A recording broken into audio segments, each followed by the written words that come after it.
That I kept in my lap as I sat down in my chair. One of its eyes winked lewdly at her.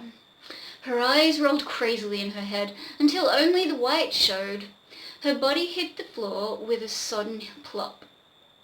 I disposed of the drugged wine, replaced my head upon my shoulders, and called for help from a nearby hospital. It took 4 strong interns to carry her off. They finally had to use a straitjacket. Believe me when I tell you that she will continue screaming until the moment she dies. A very unpleasant woman, a very unpleasant fate. So, what does that say? I slept well. In the morning, okay. The morning gave promise of a successful day. Breakfasting in the corner drugstore gave me a chance to get in, some small touches. I did something to the brain of the clerk behind the drug dispensing counter. The prescriptions he would mix that day would serve purposes that would raise me even higher in the estimations of the great prince. I tipped the counter girl well and left. It was a beautiful day and my spirits were high. I was crossing the street when it happened. Uh-oh. The traffic lights were changing, and shooting out of the side street came a car determined to beat the signal. A taxi on the avenue had already leapt forward. Both drivers swung their wheels hard in an effort to avoid each other, but it was too late. The wheels slewed and the metal bodies came together with a grinding crash, then bounced apart. It all happened too fast for me to do anything. The crazily careening taxi slammed into my human body, and darkness descended upon me. I was dreaming. Something was happening. I was carried. I tried to talk. I couldn't. Dreaming. There were long curtains. They were doing things to me, warming, something warming. I couldn't stop them. Tried, couldn't. Dreaming, warming, terrible, eyes, pitying, worrying. Pitying, worried, frightened. There, old man, don't toss yourself around so. It's rest you need. My eyes opened, looked wildly around. Take it easy now, the voice continued. You're in a hospital, but you're going to be all right. You'll be up and around in a few days. No, wait, before too long. I tried to keep my voice calm. I kept it weak, deliberately. My human body had its shock, and now, on awakening, my immortality made me as good as new. That was something, though, which I could not let them suspect. So weakly, I said, How long have I been here, doctor? You were brought in unconscious 12 hours ago, pretty badly bunged up. Bunged up. 2, but that's been all patched up. Matter of rest now. Steady recovery. Wow, this one's full of ads. Insure your children. Now. Costs so very little. Insure your children? Anyway. Grueling to keep the pretense of acting in a normal manner when there were so many questions to ask. It was better to go slowly. Thank you for everything, doctor. I owe you my life. Nonsense, old man, we did our best. And luckily it was good enough. Did I lose much blood? He patted my shoulder. Don't you think you ought to save your questions until you're a bit stronger? Stronger. It was all I could do not to tear his throat out as he evaded my question. Please, doctor. I'm anxious to know just what happened. Do me the favor. All right. Then you'll go to sleep. Promise? I promise. Talk. You lost quite a bit of blood, but luckily our blood bank was able to replace that. What? Yeah. Wait, this is the story? Of course, that's what saved your life. I knew. I was on him with a bound. He had time for just one feeble squeal before I shredded him into red ruin. The anger that filled him was not to be measured. I was blind to everything but sheer destruction.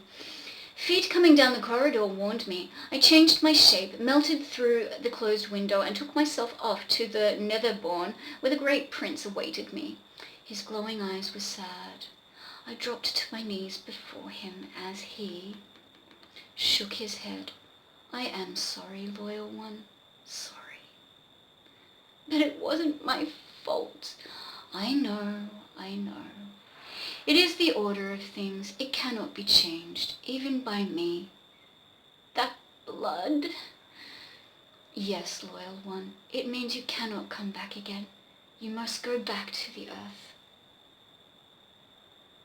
For how long, great prince? For all time.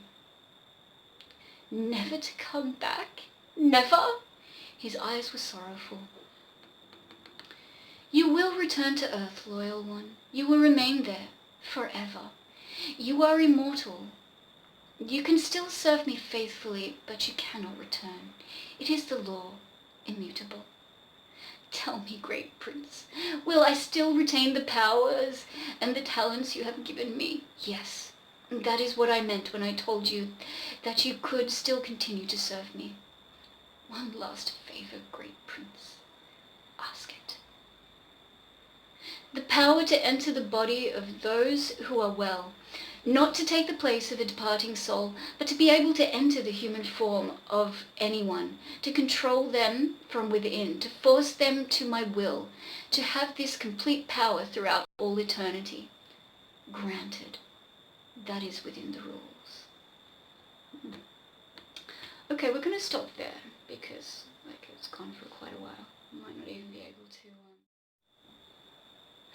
There's only a little bit left, so I'm just going to finish it. Okay. I took one long last look around and then I left. I have been back on Earth now for about a month. I have not been idle. Do you wonder why I have told you all this? Do you wonder that I have taken the time and trouble to outline my career? But surely you must have suspected. You are no fool. Remember that I am immortal. Does that mean anything to you? Think. Think of the 100,000, 10,000, 100,000, million, thousand, million, billion, trillion years I have in which to serve the great prince.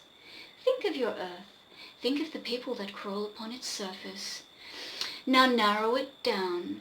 Narrow it to your own hemisphere, to your own country, to your own state, to your own city, town or village, to your own house, to yourself. Let us be sensible about it. There is absolutely no way out for you. Of course, you can argue that with the population of your Earth consisting of numberless millions, it is possible for me to miss up on you during your lifetime. That is not logic, it is specious reasoning. I admit that you have as good a chance as anyone in dying before I get to you, but haven't you noted how I have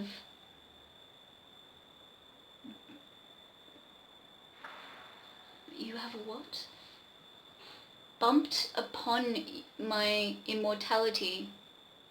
Bumped? I don't, that's... I need glasses. Okay. I have harped, sorry, oh my god. But haven't you wondered how I have harped upon my immortality? If you will forever... No?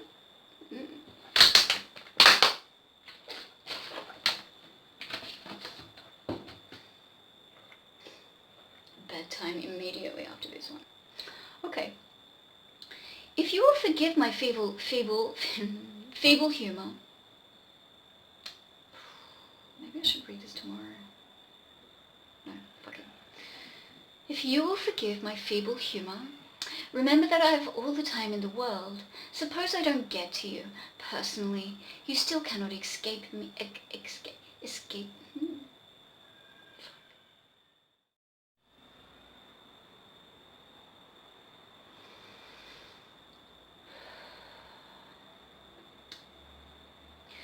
Suppose I don't get to you personally, you still cannot escape me. Repeating that I have enough time to get around to everyone eventually should stir the chords of understanding. Get it? Your descendants. Ah, your descendants. If not this generation, then the next. If not this century, then the next. If not this eon, then the next. It is of no importance to me whether I get to you directly or through your descendants. The important thing is that, without any possible chance of failure, I'm going to get to you somehow. I can be your cab driver. I can be your cab driver.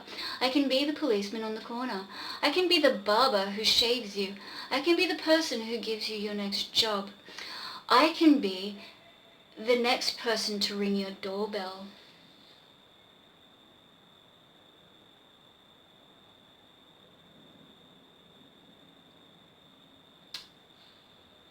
The end. Oh my goodness, but one of the ads next to this on the next page is learn how to mount birds.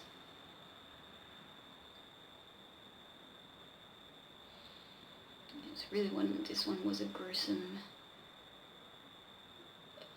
Wow, learn how to mount birds, songwriters, leg saws, learn electrical appliance repairing. Well, that was interesting. Wasn't fabulous, but it wasn't terrible. It was well written, and it was fairly gory, which, you know, what more can you hope for? So yeah, still not drinking yet, but I will. Probably next time. I might do the poll on Twitter this time and also ask some questions around on Instagram. Because next we'll be moving on to 1947, won't we? Yes, we will. Look, I'm going to scour through these editions and I'm going to come out with some good names or ones that I think sound interesting. And I will do some polls, ask some questions. Yeah, so again, thanks for joining me.